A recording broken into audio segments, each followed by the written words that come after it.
行嘅東亞運啊，咁就會喺下個月尾咧進行呢一個火炬嘅接力傳遞。咁路線咧主要都係喺尖沙咀啦、灣仔嗰一頭咁。咁組委會咧今日就公布咗火炬嘅設計同埋接力嘅路線。第5屆東亞運嘅火炬接力傳遞會喺倒數100日，即係8月29號舉行。咁會分成3段㗎。第一段喺九龍公園出發，咁經過柯士甸道入彌敦道，咁到梳士巴利道西行線折返，然後就去尖東海旁，咁到九龍3號公眾碼頭。咁第2段呢就喺海上為主啦，有8名嘅火炬手接力，咁最後會去到灣仔。咁之後火炬就會圍繞灣仔會展一帶進行傳送，咁最後就會被送抵將軍澳電視廣播城。我哋揀選咗喺即係市民容易接觸得到嘅，好繁忙嘅彌敦道啊、灣仔嘅道路嗰度舉行。咁我相信咧，就最緊要係達到呢一個咧係全民參與個目的。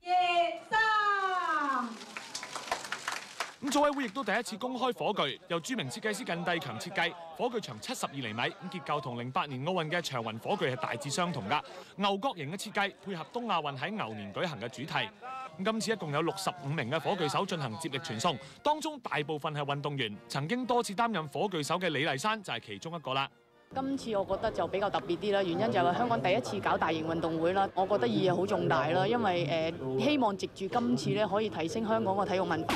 繼舊年京奧之後，陳奕迅再次成為東亞運動會嘅火炬手，而譚詠麟、李克勤、任賢齊同容祖兒等歌手亦有幸參與其中。今日 Eason 為咗迎接喺年底舉行嘅東亞運動會，呢日大會舉行記者會，宣布喺8月底會有一個100日倒數活動，而當日嘅火炬接力傳遞就以活力迎東亞作為主題。喺65位火炬手當中，超過80%都係運動員，而多位有份參與演唱東亞運動會主題曲嘅歌手，以及東亞運動會大使都有幸成為火炬手之一，包括譚詠麟、陳奕迅、李克勤、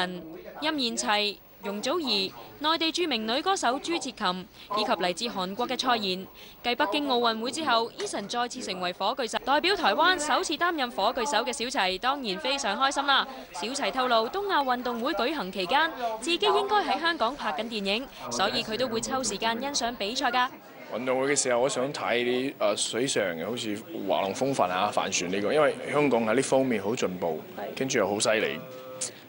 跟住。你睇嘅時候又好近，因為有啲地方咧海邊出去就太遠啦，睇唔到。但係如果係維港呢地方，如果比賽嘅話，哇兩邊都可以好近睇到喎，應該好精彩嘅。